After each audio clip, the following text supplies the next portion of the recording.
Star Trek: The Next Generation was a show. Star Trek: The Next Generation everybody I was interacted a with. show that I started watching when I was a really little kid. Can you believe it's been 30 years? Star Trek: The Next Generation first. Star Trek: The Next Generation was my life as a kid. It was the escape from reality. Welcome to Next Generation's First Generation, where Patrick Delmore and Sascha Schaudies take a look back into their favorite childhood show, Star Trek: The Next Generation. This is where we attempt to reconcile how we felt as children watching the show and looking back as old farts now in our late 30s, almost 40s. Hello and welcome to another episode of Next Generation's First Generation, covering Star Trek: The Next Generation 30 years after it happened. It's 2020, which means we are covering episodes from the year 1990. It's 2020. Yep. That means we're going to have perfect vision on this episode. That would be nice. Oh my goodness. So we're watching the SD version on the DVD. The Asian bootleg DVD. Oh yeah, with the wrong show printed on the cover. Yep, right? This disc has a picture of the Defiant on it. Oh jeez. But with me tonight, as always, are Sascha Schaudies. Hello. And Mr. Matt. Yo. It's a Q episode. It's Q. It's Q time. Q. This episode is called Deja Q. Didn't you just cue that? Wow. Okay. Not to be confused with Menage a Troy. Oh, fire up. Yep. Your DVD that player. with so much stuff. Your Netflix. Your CBS All Access class, please. And when you do, you're gonna hit play when we get to 1. So here we go. 5, 4, 3, Q, 1. Oh, ho, ho! You went there. It's a great big rock and the Enterprise. It's a moon that has somehow moved out of its orbit and is going. Wow, this looks grainy. Yep. It's just.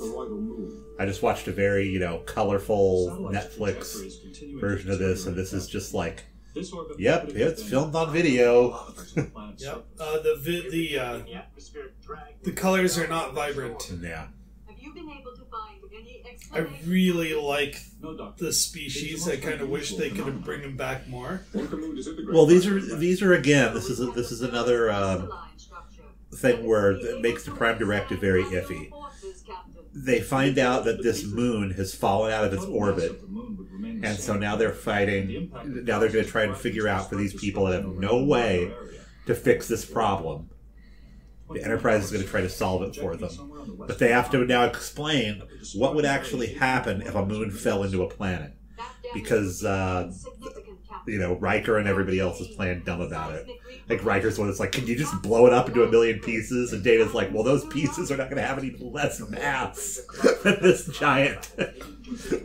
Well, geez, I wonder if that's... what was that movie that came out in 2000 about the big asteroid coming down? There were two of them. Yeah. It was Armageddon and Deep Impact. Yeah, the one with the drillers. They had to put a nuke on them. Armageddon, yeah. I get flashbacks of that movie when I'm watching this. Oh, well.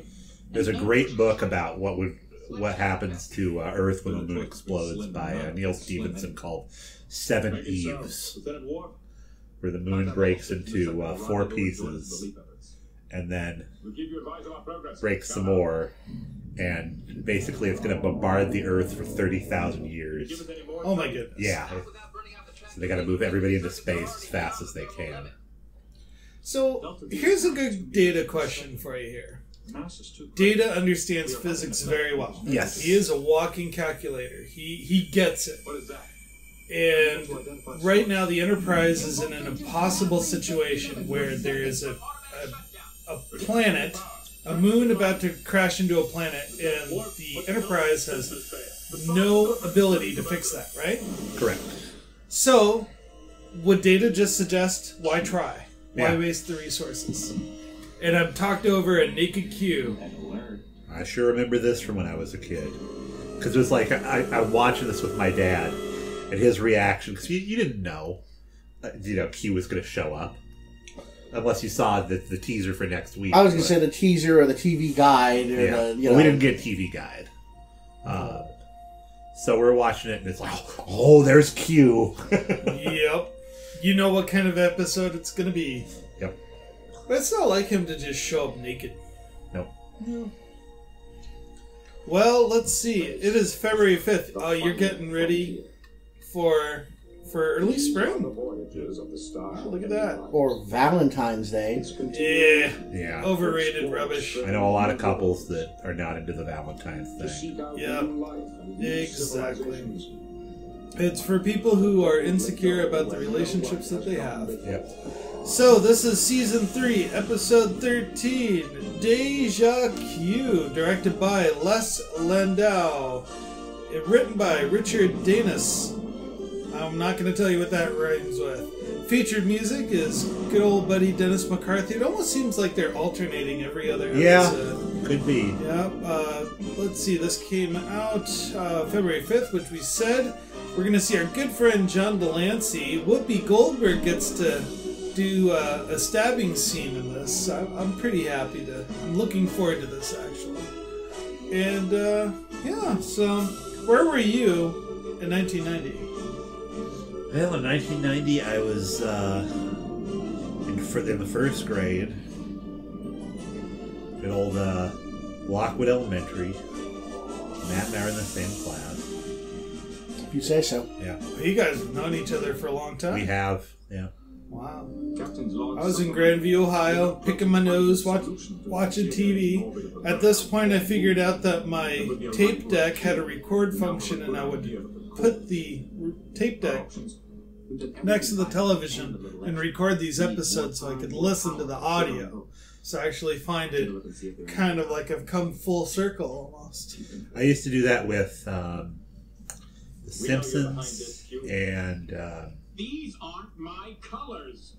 What's And the what are you name of blathering it? about, Riker? Chip and Dale's Rescue Rangers. Oh yeah. I think Tailspin sometimes too. Whose lives? The millions of people down there. So Q's very upset that he's wearing a civilian outfit. Yep. He's having an unfocused fit on the bridge. So I want to know why they actually... Imagine the awkward few minutes where Worf had to walk over to the replicator on the bridge and make him this jumpsuit. Yep. And hand it to him. Oh, banana hammock. Oh, jeez. Why? Why? That was almost out of my head. I even like how John Delancey's hair is all messed up. Yeah. Imperfect, lumping human being. I didn't realize he had black hair. As part of your punishment. No, it was my request. So Q's explaining his exile. Kicked out of the Continuum, requested to be sent to the Enterprise as a human. Mortal. And since I had only a fraction of a second to mull, I chose this and asked them to bring me here. Why? Because in all the universe, you're the closest thing I have to a friend, Jean-Luc. Wow, they're friends. Sir. Hey, there's that meme. Yeah, the face bomb meme. Yeah. Is there an echo in here? Oh, this is where Data extrapolates meanness. Yes. You brought up a really good point earlier today about this. This is how, Data will always, be super confused when somebody turns a phrase or whatever. But if he's made to be the liaison and have to understand have to explain language to people that don't understand it, he's really good at it. Well, yeah. He's sharing his experience, more or less. Cue the miserable, cue the desperate. What must I do to convince you people? Die. Yeah, Worf. Oh, very clever, Worf. It's like, oh, Worf, I'm going to buy you so much Klingon ale. And it's so cool. Absolutely. Riker's just like, yeah, I wish I could have gotten it and did it like that. I'm gonna. Just watch me. Now they're going to throw Q in the brig. This is like probably a highlight of Worf's career right here. I threw I can't even say it, omnipotent being in jail. It was mistaken. I never should have human. Here's our turbo lift close up. forced to cover myself with a... Can you imagine how crowded that must be with the camera crew and John Delancey in this? It's probably only half a booth with an open... Yeah. And it's not they're not in a fully enclosed... He's walking in a full circle, though. They could do... So they could just have the door open or something, or one section of it. I mean, it's...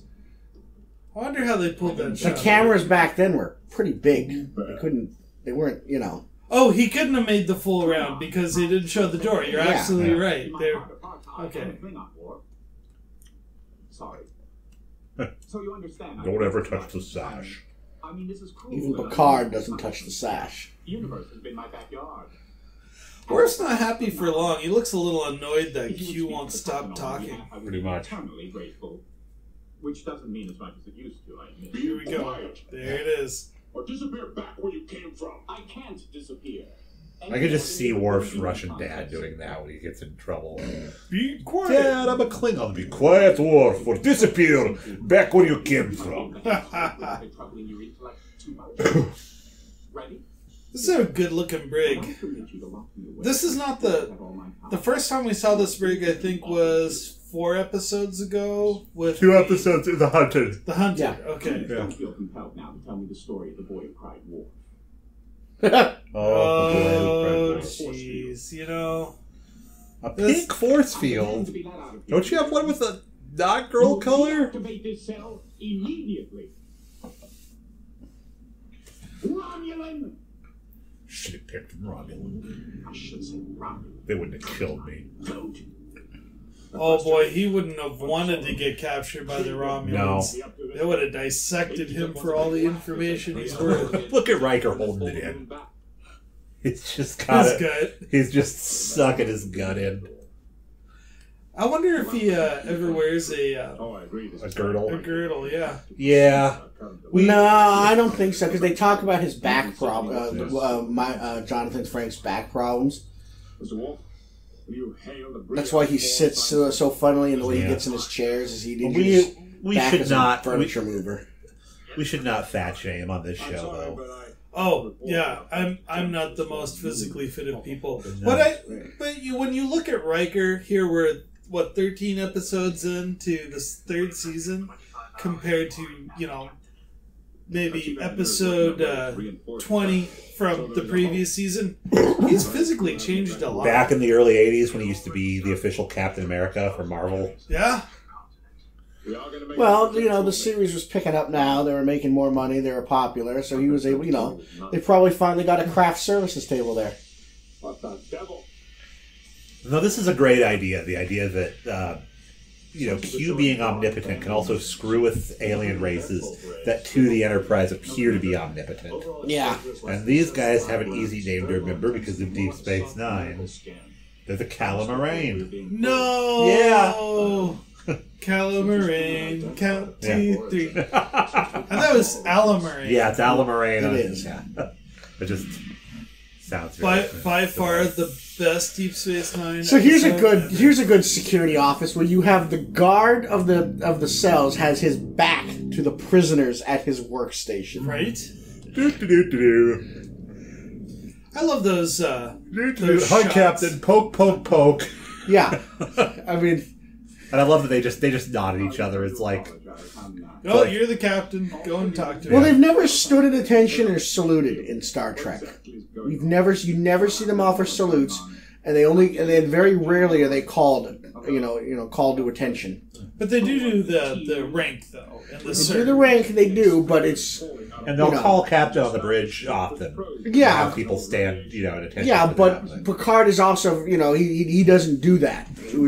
They make it a point that when later on when Captain Jellicoe takes over, he likes having it announced that he's on the bridge, and they point out that Picard doesn't do that. He tries to keep it a little less formal. Just go about your duties and stuff, and that is even in our navies and stuff reserved to the privilege of the officer. Not all officers like that. Others want you just to continue doing what you're doing. Others don't want the whole area to snap to attention and wait to be relieved. It's like a captain's privilege, It's Yes, ma'am, or captain will do. pretty much, yeah. It's. I found this very interesting as a child, listening to Q give his testimonial as like what it was like to be hungry for the first time, falling asleep. But the question I had to ask myself back then, and I still can ask now, is if he's omnipotent, then he should already know or have had these experiences. No. If you have the power, He's seen other people have it. He's seen other people have it, but he hasn't. He hasn't made the choice to actually, feel things. You cannot afford to not take that advantage. The only one that I would say that has done that would be the Q from Voyager, who's trying to... And he explains that the Q are so detached and omnipotent at this point that it's like, well, why would I want to experience those things? Yeah. There's no point. It's kind of like listening to polka music. Yeah. It's like, it's out there. We know about it. We don't need to hear it. I've seen the way other people react to it. I don't need to do it myself, kind of thing. I like a little bit of ooh-papa. Man, Data got down there quick. He just called for him like 5 seconds ago. He ran like the Flash. Yeah. You will escort him to Mr. Forgan. Now, Data secretly just follows Picard everywhere, and he stands 10 feet behind him, just in case he gets his name called. What are you looking at? I was considering the possibility. This is a good touche right here, where Data says, "Oh yeah, what you've earned a disgrace, I could only hope to achieve." Yeah. It means that you've achieved. I think Riker would joke about like, so we went to one of those pantry planets, and I bought a big jar of buttons. I came back and went by Data's quarters and threw them on the floor to see how fast he could pick them all up. I think next time I'm going to do it with a jar of sand. Wow. How many grains were there, Data? That's how you would stop a vampire at all the times. That's why that thing with the Count from Sesame Street, that's not just because it's called Count Dracula, it's because supposedly vampires were obsessed with counting. And if you were being chased by a vampire and threw salt on the ground, the vampire would have to count every grain of salt. That is so bizarre. Isn't it? What? Yeah. Who comes up with this stuff? I don't know. I'm obsessed with counting. So it's kind of neat, though. You've got Data following... House of Counting Firm of Dracula, and Flynn. Yeah. So they've got Technobabble trying to figure out how to push this moon around. Oh, they're bouncing their ideas off of Q. Q's gonna make it all about him. His back hurts now. See something here? Yep. I think I just hurt my back. I'm feeling pain. I don't like it. What's the right thing to say? Ow. Ow. Ow. And there's a big social cue to Data. Is he asks him asks what the right thing to say is. Yes. Your marvelous plan will not only tear the moon to pieces, but your precious ship as well. You got a better idea? Well, I would certainly begin by examining the. So if anything, having Q around would give you a wellspring of theoretical suggestions. Yep. Angles for the plane of the star system. I mean, he just says, if it was him, he would just change the laws of gravity. Simple. Change the gravitational constant. Well, that's what he just said. Yep. Change the gravitational constant of the universe, thereby altering the mass of the asteroid. Redefine gravity. So basically, they solved the problem. They just solved the whole episode. Yeah. Make the moon lighter. You say that changing the gravitational constant of the universe is beyond our capabilities. Oh. Well, in that case, never mind. Again. And where'd the turbo lift come from? That's usually like a shed or something. That's the one directly from sickbay, which they would have to have in engineering because so much awful stuff could happen in engineering. You'd have to have a faster way to get people to sickbay. Transporter. Yeah, but sometimes that's not a turbo lift. Sometimes that's like a Jeffries tube or some kind of shed. I don't think the turbo lift... Well, so if you subscribe to the turbo lifts being the way they are in Discovery, where they run throughout the ships in different angles, then yes. If you subscribe to the thing that they had back then where they were just up and down tubes, then no, because sickbay is in the saucer section and engineering is in the drive section. Yeah. Yeah, but... and there's no straight line. I'm just saying in previous scenes that wasn't a turbo lift. That was something else. So, Geordi's figured it out. Glad I could help. Oh, now Q's hungry. Now, There's something wrong with my stomach. It hurts. It's making you nauseous. That would be really scary, though, to become a new animal and be able to be completely aware of every part of your body. Right. Well, when the doctor regenerates, he always talks about how his teeth feel different. What do you like? Although I do not require sustenance. This is kind of cool where I Data... love this so much. This exchange so much. These are two great comedic actors, both playing straight in this scene. It would be more appropriate to say it is good for me. He does this. It lubricates my biofunctions. It doesn't sound very. That's kind of neat that Data eats and drinks. He just said, I do take stuff in. Anything you desire. How do I know what I desire? There's a good joke here coming up where he goes, I'll have 7 chocolate sundaes. 10 of them, actually. 10? Yeah. There we go. I'm in a dreadful mood. Get me something appropriate. When Counselor Troy... How funny would it be if Data said, well, usually about this time, half the crew light up a joint. Who is the... yeah. You can't light a fire on the Enterprise. And yet, Worf does it all the time in his quarters with his candles. Yeah, he's good. He's got a waiver. Who's the... who's that TV chef that got in all that trouble about?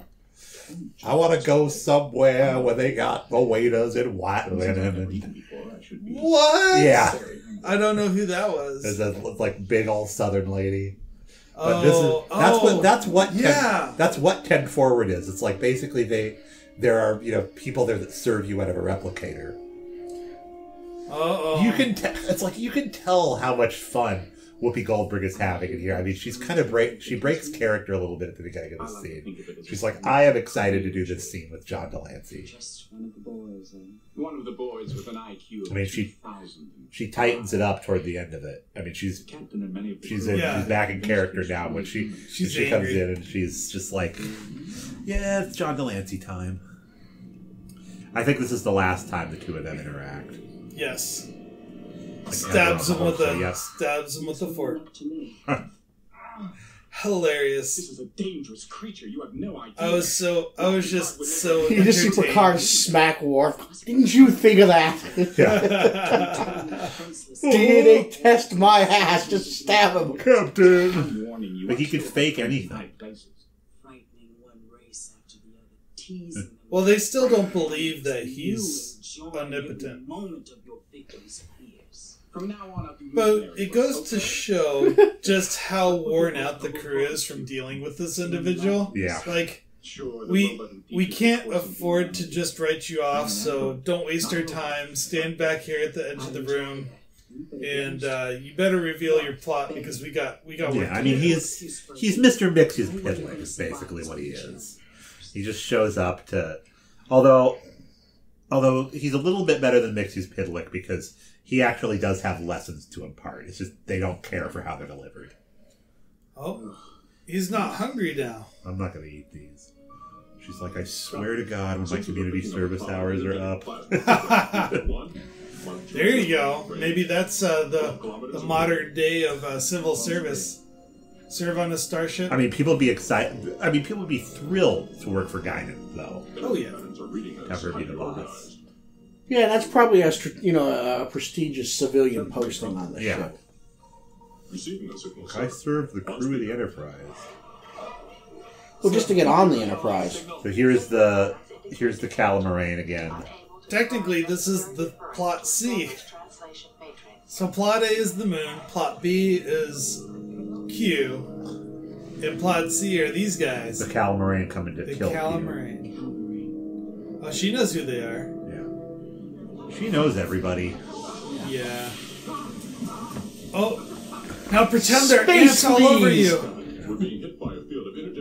It's kind of like when they do in acting school. Now pretend you've got a really bad itch. Oh no, you've got a mouse in your pocket. Yeah, she's just the cut through the red tape people. I mean, that's why they don't ask her about the moon. She'd be like, if the moon's supposed to hit the planet, it's gonna hit the planet. If it's in your power to save the planet, you will. So don't worry. Whatever happens is what was supposed to happen the whole time. Right? She has a third person perspective. Then at the very end, she's just sitting there and looks over to Picard. That wasn't supposed to happen. Yeah.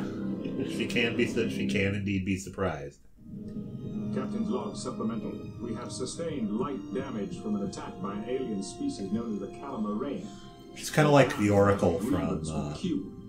The Matrix. One of many light Yeah. The Calamarain are not very hospitable. You know that actress passed away between the first movie and the second movie and the third movie. I know. I just watched her at Halloween in an old PBS movie called The House of Diastria.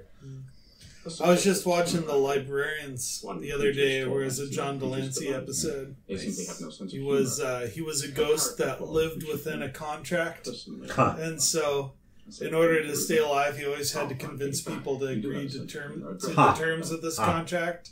I'm serious. Of course. It was also very good at Breaking Bad. And, you know, that episode ended with they defeated him by turning him into a human. Huh. So, wow, it's come full circle. I just hope they didn't make him a pilot. Some of them might look good. So, Picard figured Q out pretty quick. Oh, that's right. He wasn't a pilot on Breaking Bad. He was an air traffic controller. Yeah.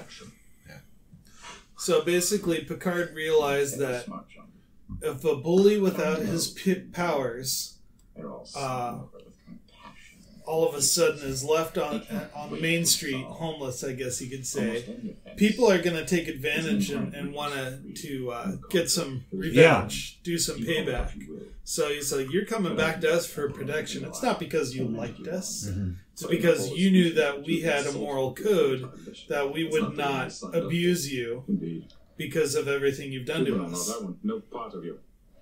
We will deposit you at the first starbase. Let them deal with you. But I could be a valuable member of the team. It won't even Not be real. the It'll be a night first deposit, time. too. Yeah. Oh, jeez. It seems you have The night deposit office at the Starbase. It's like there's always 7 or 8 tribbles. You won't fit in the slot. It's the lost and found of the Starbase. 7 or 8 tribbles, whatever version of a genie that whatever starship ran into. Got a bunch of genies. Yeah, on the inventory form, there's like all these general categories, and there's one that's just stuff the Enterprise finds.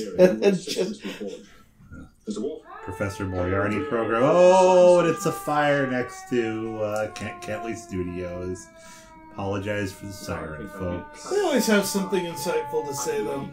One thing I did notice, though, in the conversation that Picard was having with Q about, the real reason why he came was for protection, Q makes an offer saying, hey, I could be productive here, let me join your team. And that is not the first time he said, hey, I want to become a member of your crew. Because where they met the Borg, that was also what he wanted to do. He's like, hey, let me join your crew. But that one was like, here's what you might come up against. In this one, this is, I don't want to die, let me join your crew. I don't want to die, let me join your crew. And also, for whatever reason, giving Data over to him and showing, how Data is able to relate to people, why he's the second officer. Yeah.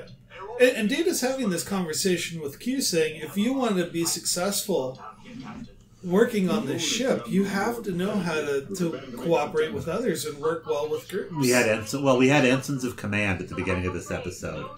And that Data, the Data from Ensigns of Command, at the beginning of the season, rather, we had Ensigns of Command. The Data from that would not have been able to work through this situation at all. He really matured as a character over the last 12 episodes. Why do you think that is? Like, are there any seminal moments you think that made him realize that there's a little bit more to than just reacting to the environment? Maybe it's, when he says to Q, you've achieved in disgrace what I have always strived for. He, had some kind of, android empathy. Yeah. Where he was like, if I was in this position, how would I want to be treated? There you go. Maybe he's the only one on the crew that can do that because he can't be annoyed. He can't hate Q, whereas everybody else does. Well, Data has... The only thing Data has is empathy. So if you'll just Non-biased empathy. Yeah. He doesn't hate. He doesn't love. He does have attachments, and he does have suspicions about people's motivations. He's got to modulate between Geordi and Q here, where he's Geordi's friend, but he's supposed to help Q, and he's got to do both of these things, sitting right between the two of them. And he is correct. Yeah, I love that. Geordi thinks he's in command here, and He is correct. Yep. Well, Q needs a liaison to help someone. He needs someone to help him understand humanity and social systems. But say for some reason that Picard didn't want to use Data because he needs a second officer for this moon moving thing that he does. What if he gave Wesley to Q? Oh boy, that'd be a hot mess episode. Wesley would probably start developing devices that would kind of mimic some of Q's powers. They would have had to talk about puberty too. Oh jeez. Stand by, Captain. That would have been an awkward conversation. Yeah. Well, when you think about it, the Q character would be just as experienced as Wesley in talking to women. So, right. There you go. They could probably take lessons from each other. Right. Shut up, Q. I will not be spoken to in this manner. Data? Q. I strongly suggest that you cooperate. So this goes into a workplace problem I see a lot. So Q's really upset because he thinks he's right, and he is getting frustrated that the environment is not changing to his opinion. And so he's kind of being adversarial with Geordi. And you ever work in a workplace where someone just knows they're right, and because of that righteousness, they feel like they can get away with any bad behavior in the workplace? So that's kind of where Q is right now. Is like, darn it, listen to me, you jerks. This is a great footage right here. The Enterprise even in SD, it looks all right. I really think that they did up their visual effects budget for this season. Surely they did. Shaking and lights and shaking. They didn't shake there. Yeah. If you notice, everybody kind of leaned forward, but they forgot to shake the camera. All the power we have to get out of the atmosphere, Commander. Find the light switch. Just turn down the lights. He'll be okay. There's some good improv acting there by John Delancey. Data's going to get his self blowed up real good, almost. It's not working. Structural field harmonics. They're just working that blue lightning effect to their full advantage in the show. Yeah. Power to forward section now. Oh, there we go. Look at that great fall. Yep. And he's so good because you don't look at it like there's a man pretending to be an android. You look at it like there's how an android would fall over. Exactly. Here's kind of the early times where we see the inside of Data. Yep. Not the first time, I don't think. But they do it different. What's fun is they do it differently every time. Yeah. There's overpressure in his fluidic systems. Thermal shock. If he was mortal, he'd be dead. Well, let's not. Let's not overstate it, Doctor. I'm mortal. I survived. Allegedly mortal. One of the best Data instances is in Disaster, where they had to separate his head and just carry it around to fix the ship. That was a great moment if ever there was one. It would be helpful if everybody just got My out of replacement heads. That's a lot of people standing around. I don't even understand why Q is there, to tell you the truth. It's got to be somewhere. Yeah. The moon's trajectory. All we did was buy ourselves another orbit, at most. So really, would they even have time to pay attention to Data with this whole moon emergency? Yeah, that's what Riker's poking him. It's like, it falls to you now, Geordi. One person versus an entire civilization. What's it going to be? Geordi could have easily been the second officer of the Enterprise. He he is a lieutenant commander, and he's taken the comm before. Don't be so hard on me, Jean-Luc. You've been immortal all your life and know all about that. Hey, only Riker gets to sit on the desk. Yeah. Not you, buddy.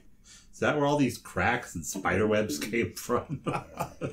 No, that was because I was playing with a very heavy rock. Oh, jeez. Okay. I bet you he's got his crystal right there in his hands. Yeah. And no one would have missed me, would they? Well, Picard's not even buying it. He's just like, you know what? I don't have time to save your life. Yeah, I'm having my tea right now. My tea Earl Grey hot. My Earl Tea Grey hot. Grey tea Earl. Earl hot tea. Hot Grey Earl tea. Hot Grey. It's so good. Well, this is where the Q character is actually growing. Yeah. I wish he didn't say Father Confessor. I wish he just said, I'm not your dad. Where does that come from, Father Confessor? Is that It's just a Catholic thing? Yeah. Okay. He's a priest you confess to. It is a joke. Joke on me, joke of the universe. The king who would be mad. It'd be interesting if Kings are men, Q. It'd be interesting if they had done this episode maybe a season or two later, because when Q gets his power back, he kind of just goes back to the same old Q, like he's not learned anything. This would have been a really good farewell episode for Q, where, okay, the show's winding down, we're going to write this character out, and he's going to leave with a little bit more empathy. Anything could have been a good farewell episode for Q. This is his, I mean, you could have never seen him after this, but, you know, his actual send-off is pretty great. There are creatures in the universe who would consider you the ultimate achievement, android. It's an interesting conversation. Yeah. No emotion, no pain. Well, this goes back to the earlier conversation in the brig where Data was saying you became human, and that's something that I would like. And now Q is saying to Data, "There's. I would have loved to have no emotions. You have your Vulcans, you have your Borg. Well, no, Vulcans have emotions; they just suppress them. Right. Yeah. The Binars, well, they had emotions. Where's the main shuttle? They had to get worried about that.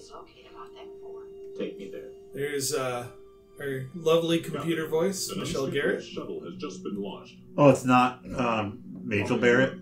Majel Barrett. Majel did a Michelle. Yeah, Majel Barrett. No, you said Michelle Garrett. I was like, my bad. Who is this lady? It's Captain Garrett from the Enterprise C. Yeah, she's coming.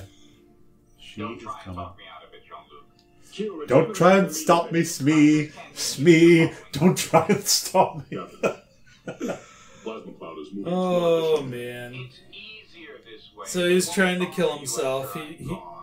Q's trying to do the right thing. Please don't fall back on your tired cliche of charging to the rescue just in the nick of time. I don't want to be rescued. I don't want it. I don't need it. Perhaps my death will have a little dignity.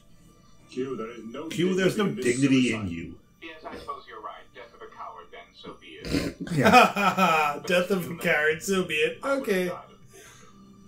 We're not boring. We're a very exciting show. Everybody's wife likes it. So we're about to see another Q for the first time. And I find this very interesting. So people may not watch it, but their coworker, everybody has a coworker who does. Right.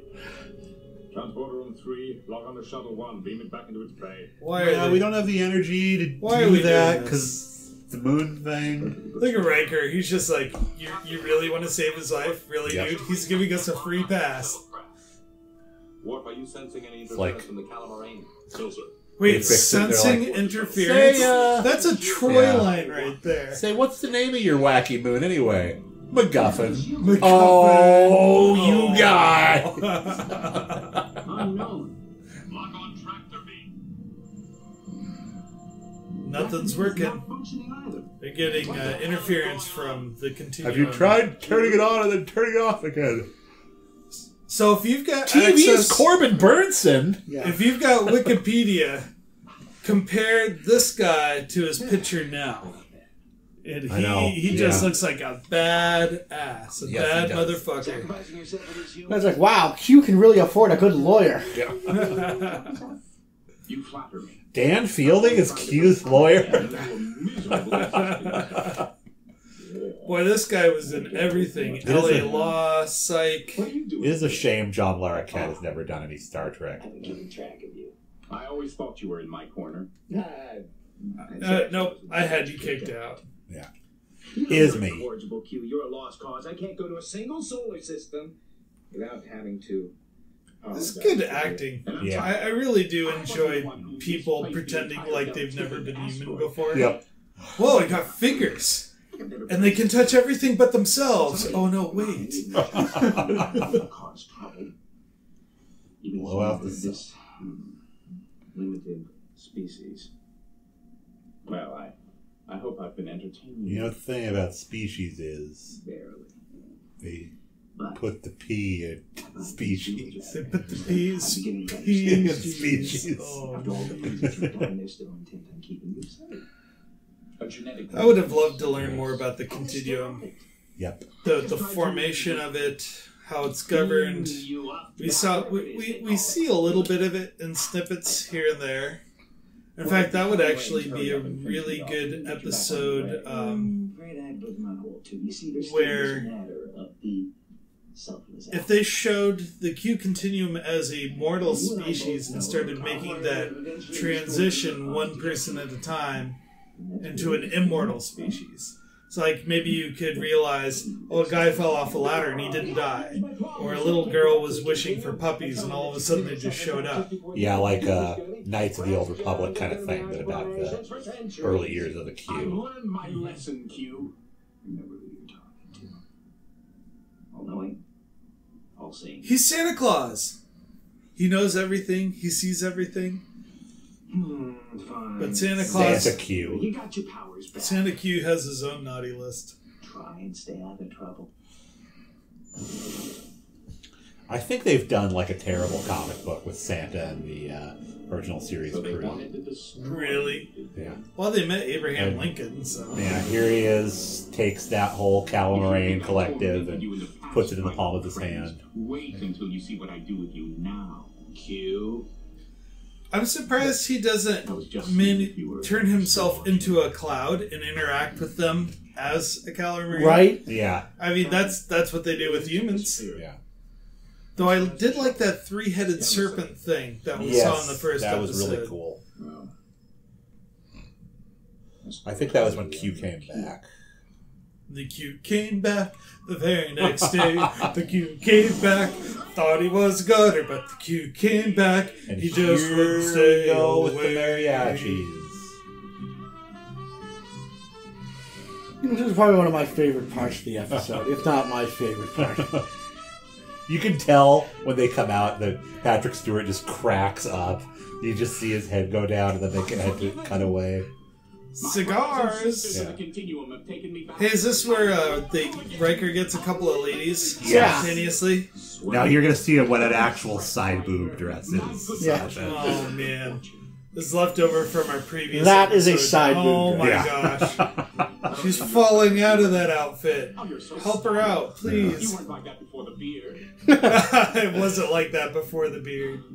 Very well. Oh well. He is a little upset. Yeah. He can't make anybody happy. It'd be funny if one of your Riker's like, I don't need your fantasy women. He's like, these aren't fantasy women. You're literally wishing away. Yeah, like, these are to real women. Actual, What you have in the holodeck actual- are fantasy yeah. women. Yeah.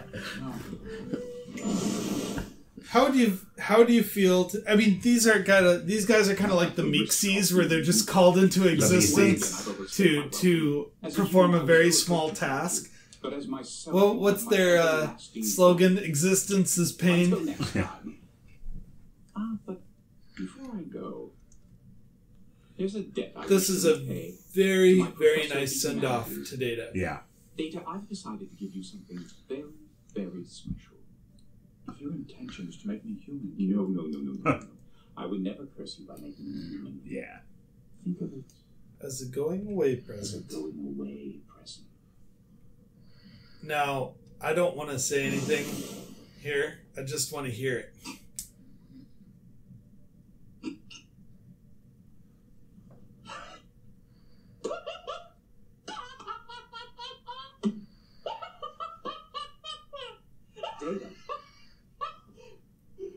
Oh, that's great.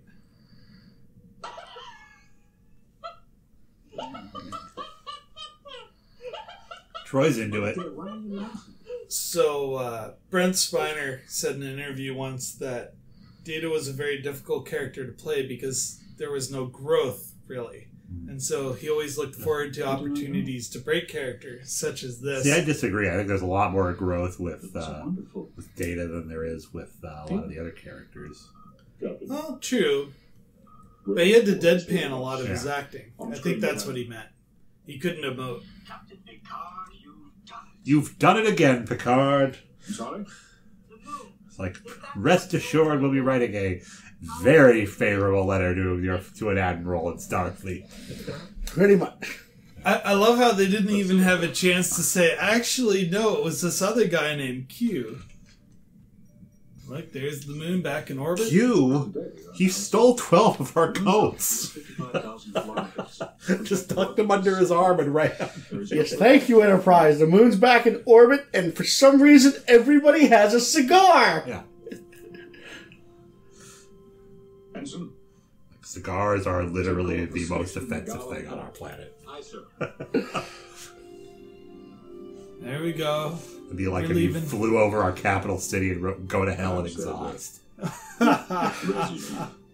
Humanity in Q after all. Nope, Don't not at all. bet on it. Don't count on it. Benson? This would have been a good farewell episode for Yeah. you. Oh, there we go. I forgot about that part. And the CGI smoke there, that was kind of neat.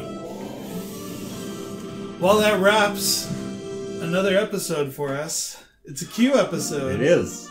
Not the best Q episode, but It was a fun Q episode. Yeah, it wasn't serious. No, it was a fun. You didn't learn anything. No, there was no real message of humanity. It was just, you get to see Whoopi Goldberg and John Delancey in a bar, Yeah. pretty much, and then you get to see Q just doing his zany things. So it was a tables turned episode.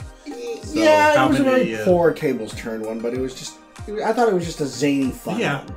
It's a classic. How many cigars do you give it, Matt? I'm gonna give that one at least 3. Okay. Just because it was a fun watch. It was, it's like Q gets his powers back and he forms a mariachi band on the bridge, and he's not just, it's not just I'm gonna do this. He's just literally just coming back there and becoming as absolutely annoying as possible to Picard. Yep. Just literally the only. I mean, this episode sparked a meme. So, I mean, geez, it's great. I'd have to definitely say this is a top 100 episode for sure. So you give it three cigars. Correct? Yeah. Yeah, boy, I don't know. Cigars are usually meant for celebrating. There's really nothing to celebrate in there other than Data was laughing. They were having some jokes, slapping each other on the back in between scenes, I'm sure. I bet you this is one of the few episodes where people are saying, like, yeah, today was a good day in the office. I would have loved to be behind the scenes and watching this episode in particular. I would have to say for cigars, I'd give it about three stogies as well. Nice. Yeah, I'm also gonna hand it 3. Great performance from Whoopi Goldberg. Great performance from John Delancey. Incredible performance from Brent Spiner. Yes. And again, season 3 is just rebuilding a brand new status quo for the show, showing how things are going to be, and it achieves that, definitely. Yeah, and then we get a semi-serious Q episode in this season as well, right? I don't think there is another Q episode in this season. No, it's the one where the Robin Hood ones? Oh, That's season 4. Or if not 5. Okay. Oh, well. Okay, so I am on a tangent. So with that being said... Yeah, I would say this would have been a good perspective if they redid this episode from the Lower Decks perspective. Oh, for sure. Where people would would just to deal like... with the Calamarain and figure it out about Yeah, or just people go the ensigns or even the non-commissioned. You see, like, what the hell's going on? I heard Q, and they go, is that Q in the, over there? And like that, and someone like, oh my God, Guinan just stabbed Q. Or the helmsman he goes like, you will not believe it, there are 2 women just hanging off of the captain and Riker, and they're smoking cigars. And... Yeah, or just you just notice like you're in the bowels of the ship and everybody got a cigar. The whole ship. Yeah. And so everyone's just like, what in the... Yeah, it's just one of those random things where you're behind the scenes and you're watching what's going on and stuff like that. And this would have been a fun one to do, one of those behind the scenes kind of things. I'm kind of over Q is my thing. It's like, I used to love Q when I was a kid. I'm going through Peter David's Star Trek Next Generation novels. I'm actually skipping the Q ones. That's really funny that you mentioned that, because that's exactly how I feel about the Borg. I am so done with the Borg. Yeah, I really wish Star Trek Picard was not going to be a Borg show. I wish it was going to be about, just about what happened with the Romulans.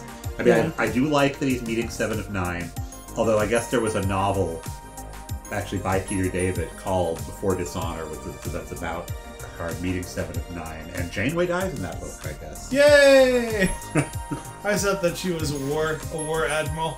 Yeah. Alright, well, with that being said, we would like to say check out our collection on our Facebook page, Next Generation's First Generation.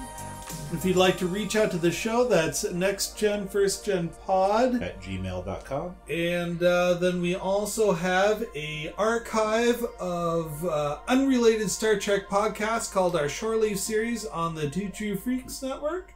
With that, we are signing out and have a wonderful day.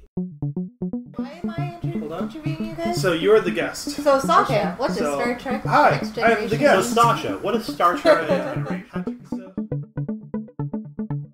Seek us out at Next Generation's First Generation at iTunes, Google Play, and YouTube. Music credits include Electric Car by Poddington Bear, Broke for Free, As Colorful as Ever, Glass Android, and Telecom Extended Mix by Lee Rosevere. Audio engineering by Sascha Schaudies. Chief Meme Maker and episode cover credit goes to Matthew Kirshner. Logo and graphic art design credit goes to David Clawwitter. And special thanks to Patrick Delmore for working with other podcasts to make sure the good word gets out. Do you have a podcast that you think people should be listening to? Send us your promos and we'll play them on the show. If you'd like to email the show, you can email us at nextgenfirstgenpod@gmail.com. I've been Patrick Delmore. And this is Sascha Schaudies. Thank you very much for listening and have a wonderful day. Good night.